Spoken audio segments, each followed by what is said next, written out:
Leo, tingnan natin kung ano yung mensahe para sa'yo. Keep in mind na ito ay general reading lamang kaya hindi po lahat makaka-relate. Pakilawakan ng isipan at kung nalalabuan kayo or nadidiliman kayo sa video pala natin, taasan nyo po yung brightness para makita nyo. Kung hindi pa po kayo nakasubscribe dito sa ating channel, please subscribe and hit the bell button para lagi po kayong updated every time na meron tayong uploads. Kung nais mo namang mag-avail ng ating private readings, ng ating rituals, ng ating TR's bracelet, ng ating TR's EEA necklace, makikita mo yung link sa description box. Tarot Intentions by Eliana Reyes. Click mo lang yan para ma-direct ka sa ating Facebook page. Kung wala ka namang Facebook account, pwede ka mag-message sa WhatsApp. Nandiyan na po yung aking WhatsApp number. Message lang po kayo ha. Ayan. Tapos sabihin nyo pala kung para saan ba yung ini-inquire ninyo. Private readings ba, ritual ba, or lucky charms. Para yun na yung isend ko sa inyo mismo. May bayad po yung mga services ko ha. Yan. Kasi ewan ko ba, napakadaming nagtatanong. Ay, mag-i-inquire. Tapos nagugulat. Minsan nagagalit pa. The endless path. Do you feel stuck in a cycle? What patterns are repeating and what needs to change for a new direction to emerge? Paulit-ulit lang ba yung nangyayari sa life nyo? Nasasawa na ba kayo? Leo. Ayan. So, meron dito, kung negative yung binibigay naman sa inyo, nung bagay na yon na paulit-ulit na nangyayari sa life ninyo, hindi nyo na talagang baguhin. Pero meron kasi dito, 'di ba? Yung ginagawa ninyo, pwedeng nababurnout lang kayo. Pero may nabe-benefit pa rin naman kayo na mabuti diyan. Need nyo lang diyan magpahinga. Katulad sa trabaho, 'di ba? Paulit-ulit lang ginagawa ninyo. Yan sa dito sa kunwari sa YouTube ako. 'Di ba? Ayun, may mga times na ngayon mas madalas akong nababurnout kasi nga kapapanganak ko lang. So, yun, alam mo yun, nababurnout ako kaya minsan din ako nagbi-video dito. Kaya sa Facebook ako nagbi-video, yung ganun. Basta, kung saan ko nafe-feel magaan yung energy, doon ako nagbi-video. Ganon. So, ganon din yung gawin nyo, 'di ba? Mag-relax muna kayo, hanap kayo ng ibang outlet para hindi kayo ma-burnout sa ginagawa ninyo, para hindi nyo ma-feel na lagi na lang ganon yung ginagawa nyo. Ayan po, no? Pero kung meron talaga dito, negative na yung binibigay sa inyo nung isang bagay na yon and it's taking toll on your mental health, it's time talaga na need nyo ng bagong mindset, need nyo ng bagong actions para may mabago din dun sa resulta ng paulit-ulit na nangyayari sa life ninyo na yan. Kailangan lang alamin mo yung root nung pinagmumulan nung emosyon mo na yan. Okay? Nung nangyayari na yan sa life mo. Para alam mo kung paano talaga siya susolusyonan. Meron naman dito, pwedeng generational, yan, curse. Oo. Parang hindi lang kayo yung nakaranas niyan. Even sa mga ibang generation sa nyo, sa family nyo. Naranasan din yan. Hindi man siguro lahat, pero kada generation, meron dyan sa inyo na nakakaranas ng paulit-ulit na pattern na yan. Ride the waves. Life lessons and growth, you will get through this. So, sabay lang ba kayo sa agos ngayon? Gentle force. Consistency, persistence, patience, the long game. O, di ba? Pinapakita nga talaga marami dito sa life ninyo or marami sa inyo dito paulit-ulit lang ginagawa nyo. Or pwede rin, no? Yung life mo ngayon, nauulit lang talaga siya. Nangyari na yan sa past life mo. Tapos, hindi mo kasi nasolusyonan. May karmic debts ka pa na kailangan bayaran, kaya umuulit lang. Yung iba sa inyo, kung gusto nyo masolusyonan yan, pwede kayo magpa-past life reading. Or past life, basta magpa-past life reading kayo. Nakalimutan pa yung sasabihin, no? She who flows is being open to change, go with the flow of life. Ayan po. Tingnan na natin saan-saan ba yung aspect ng life mo. So, ride the waves.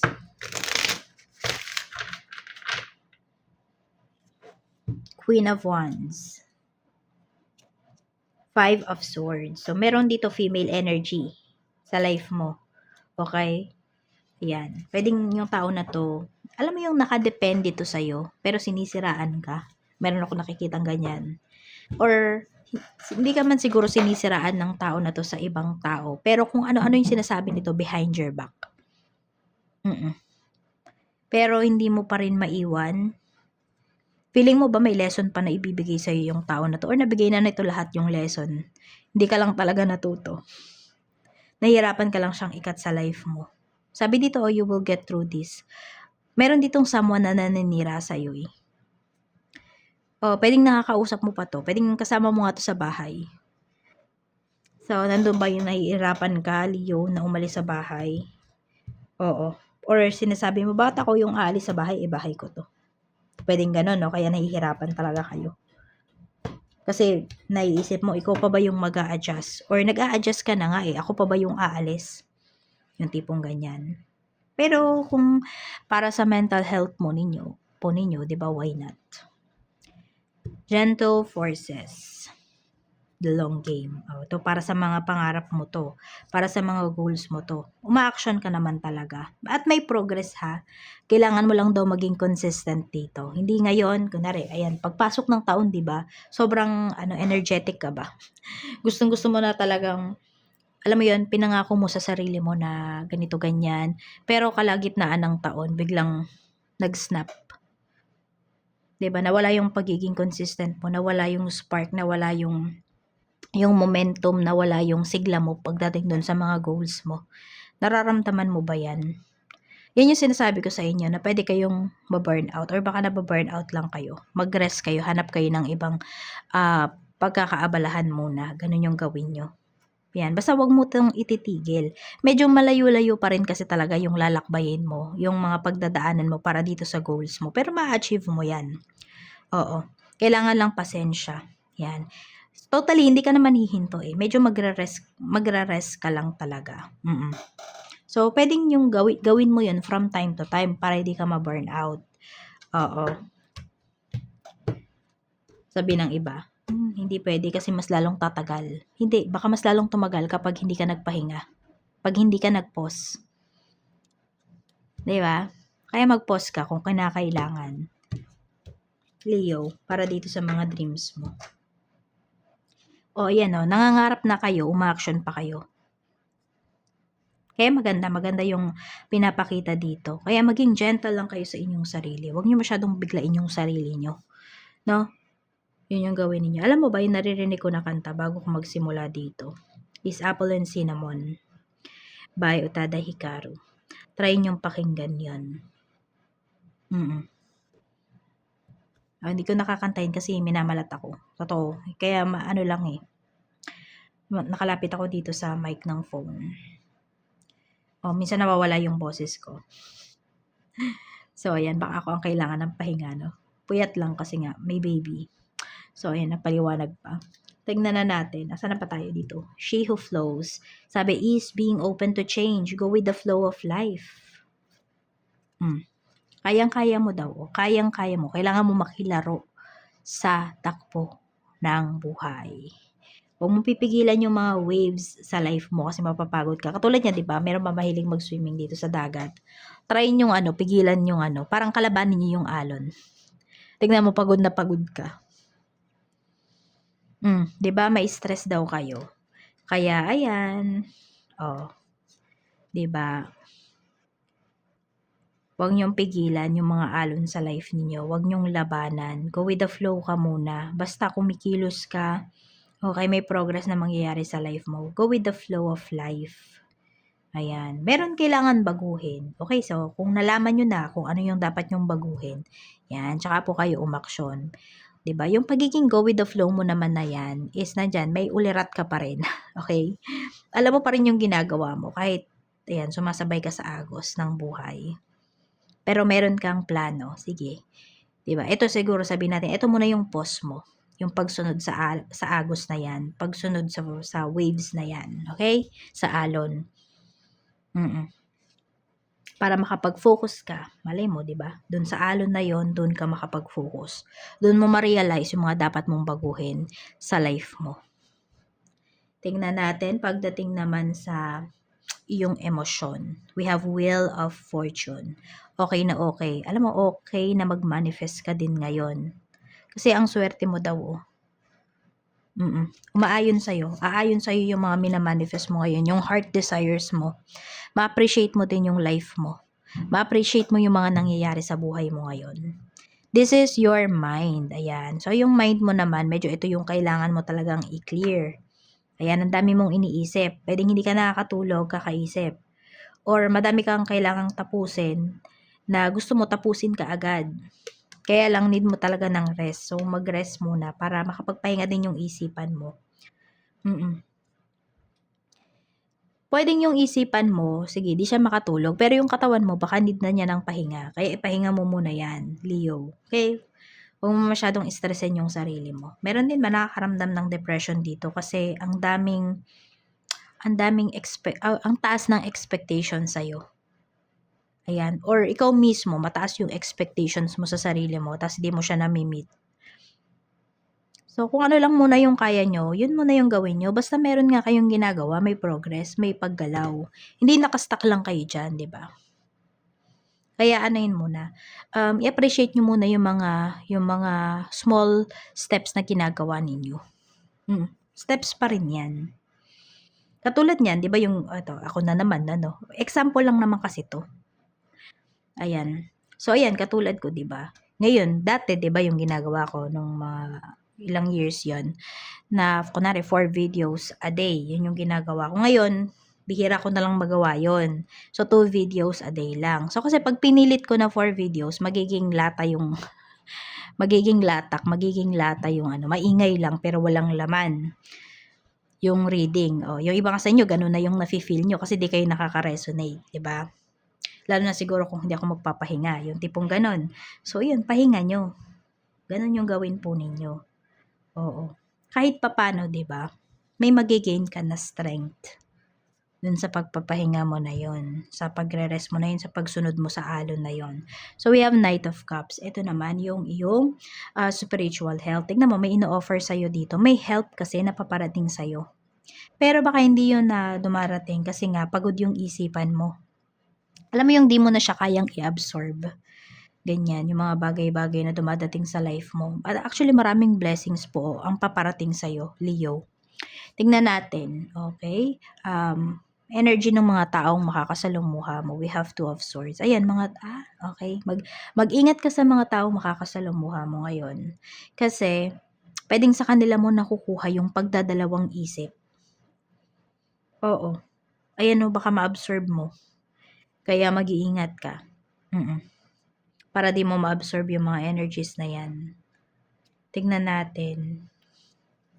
Ito naman, blessings na paparating para sa'yo. So, may mentor. Pwedeng magkaroon ka dito ng mentor. Meron din dito pwedeng ikakasal. Meron tayong King of Swords. Pero may tao na pinapakita dito sa life mo eh. Tingnan natin ha. We have the Hanged Man. Pero more on about some of you, talaga to, about kasal. Siguro sa'yo yung person mo. Meron ditong energy na pinapakita na ganyan. At meron din po dito magiging mentor mo. Madaming isa-sacrifice sa'yo yung tao na to. Oo. Para may matutunan ka lang talaga. Guidance yung pinapakita rito. Mula sa isang tao. Male figure yung pinapakita. Or pwede rin, baka ikaw yung maging mentor.